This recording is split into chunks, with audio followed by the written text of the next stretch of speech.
भक्तिमय भजन सुनने के लिए सब्सक्राइब करें हमारा YouTube चैनल भक्ति गंगा। नई वीडियोस देखने के लिए बेल आइकन पर क्लिक करें।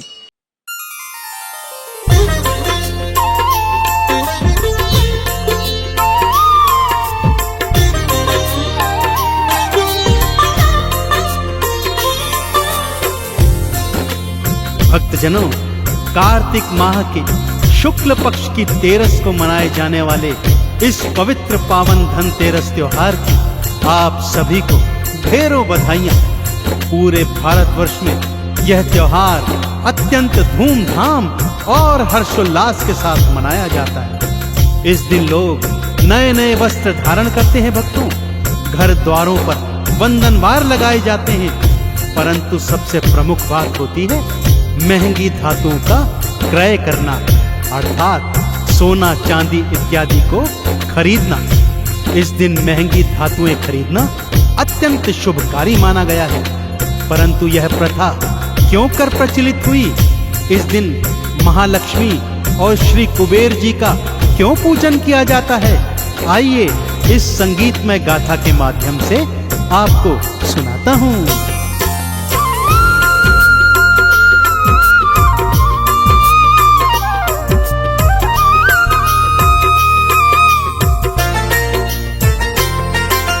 धनतेरस की कथा सुनाऊं, धनतेरस की कथा सुनाऊं, सुनो लगा कर ध्यान। महालक्ष्मी और श्री कुबेर का पाओगे वरदान। बोलो महालक्ष्मी की जय, बोलो श्री कुबेर की जय। बोलो महालक्ष्मी की जय, बोलो श्री कुबेर की जय।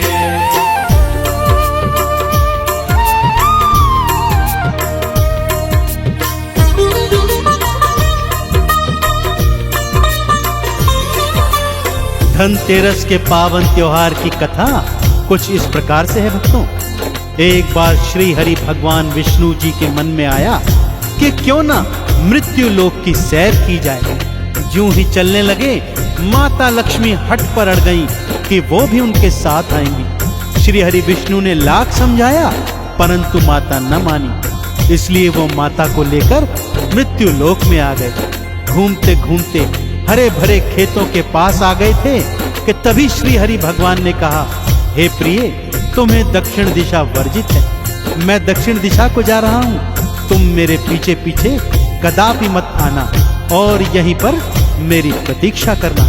यह कहकर श्री हरि दक्षिण दिशा को चले गए। परंतु परम चंचला महालक्ष्मी कहाँ मानने वाली थी। दक्षिण दिशा में हरि के पीछे पीछे चल दी। मार्ग में उन्हें एक गन्ने का खेत दिखाई दिया तो गन्ना तोड़कर खाने लगी। पास ही सरसों का खेत भी था भक्तों, जिसके पीले फूल तोड़कर माता ने अपना श्रृंगार कर लिया। श्री हरि जब लौट कर आए, माता को अपने पीछे आता देखा तो अत्यंत क्रोधित हो गए और क्रोध में माता को श्राप दिया कि जाओ 12 वर्ष तक उसी किसान के यहाँ दासी बनकर रहो जिसके खेतों से तुमने गन्ना और सरसों के फूल चुराए हैं। सारे जगत का पोषण करने वाली माता दासी रूप में किसान के द्वारे पर आ गई। श्री हरि के शाप के कारण दासी रूप बनाया, उस किसान के द्वारे आ गई भक्तों खुद महामाया। उस किसान को दया आ गई, घर पे उन्हें ले आया। घर के सारे काज थी करती, दासी बनी महामाया। रूखा सूखा खाती थी वो, रूखा सूखा खाती थी वो, देती जो धन धान। महालक्ष्मी और श्री कुबेर का पाओगे वरदान। बोलो महालक्ष्मी की जय, बोलो श्री कुबेर की जय। बोलो महालक्ष्मी की जय, बोलो श्री कुबेर की जय।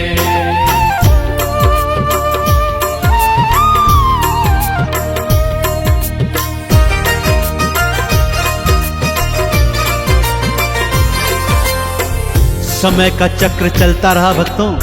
किसान दिन प्रतिदिन और भी दरिद्र होता जाता था। उसके ऊपर ऋण चढ़ते चले गए, फसलें भी मौसम की मार से चौपट होने लगी। तब महालक्ष्मी ने उनके उद्धार की सोची।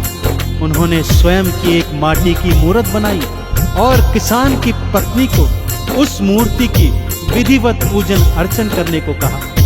जैसे ही किसान की पत्नी ने माता की मूर्ति की पूजन अर्चन शुरू की, माता लक्ष्मी ने उन पर अपनी कृपा दिखानी आरंभ कर दी और धीमे धीमे उनके दिन पलटने आरंभ हो गए। उस किसान की दरिद्रता तो माँ से देखी न जाए। अपने ही हाथों से माता स्वयं की मूर्ति बनाए। इस मूर्ति की पूजा करो तुम, मैया ने समझाया। उस किसान की पत्नी ने फिर पूजी थी महामाया।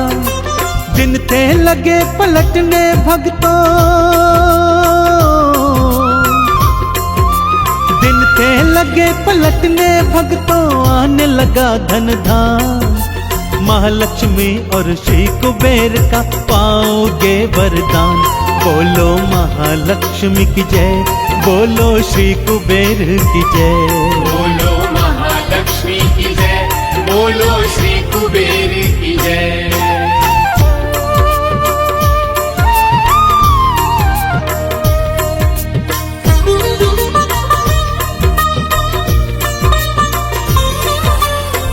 जिस दिन से किसान परिवार ने माता महालक्ष्मी का पूजन आरंभ किया भक्तों, उनके दिन पलटने शुरू हो गए। ऋण माफ होते चले गए, फसलें पहले से दोगुनी चौगुनी उगने लगी और अच्छे भाव पर बाजार में बिकने भी लगी। अब तो माँ लक्ष्मी को वो पुत्री के समान स्नेह करने लगे और सुख से समय व्यतीत करने लगे। परंतु समय का चक्र तो रुकता नहीं है भक्तों। देखते देखते 12 वर्ष समाप्त हो गए और श्री हरि ठीक 12 वर्ष की समाप्ति के पश्चात माता महालक्ष्मी को वापस लेने आ गए। किसान ने जब ये सत्य जाना तो भी वो माता लक्ष्मी को वापस भेजने के लिए आनाकानी करने लगा। श्री हरि ने माता लक्ष्मी ने लाख समझाया, परंतु किसान था कि मानता ही नहीं था। 12 वर्ष बीते तो विष्णु माँ को लेने आए। बोले मेरी पत्नी है ये, उसको थे समझाए। मैया को वापस देने को वो किसान ना माना। मैया मेरे यहाँ रहेगी उस किसान ने ठाना। महालक्ष्मी का एक जगह पर हो, महालक्ष्मी का एक जगह पर नहीं होता स्थान। महालक्ष्मी और श्री कुबेर का पाओगे वरदान। बोलो महालक्ष्मी की जय, बोलो श्री कुबेर की जय। बोलो महालक्ष्मी की जय, बोलो श्री कुबेर की जय।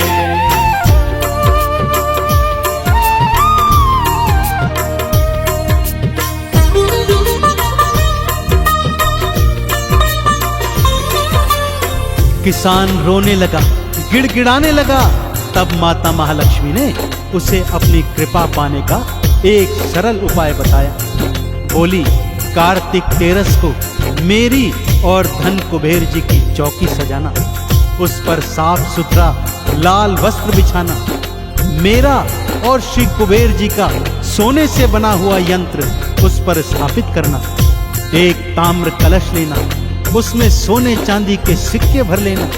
फिर उस कलश के मुख को किसी लाल वस्त्र से अच्छी तरह से बांध देना। तत्पश्चात मेरी और धन कुबेर जी की विधिवत पूजन अर्चन करना। इस विधि से मेरी और कुबेर की कृपा सदैव तुम पर बनी रहेगी। तभी से सभी लोग कार्तिक तेरस को धनतेरस का त्योहार अत्यंत हर्षोल्लास से मनाते हैं भक्तों। अपने अपने घरों में माता लक्ष्मी और श्री कुबेर जी की चौकियां सजाते हैं। बाजार से सोना चांदी इत्यादि खरीद कर लाते हैं और एक ताम्र कलश में उन्हें भरकर उसका मुख लाल कपड़े से बांधकर अपनी अपनी तिजोरियों में रखते हैं।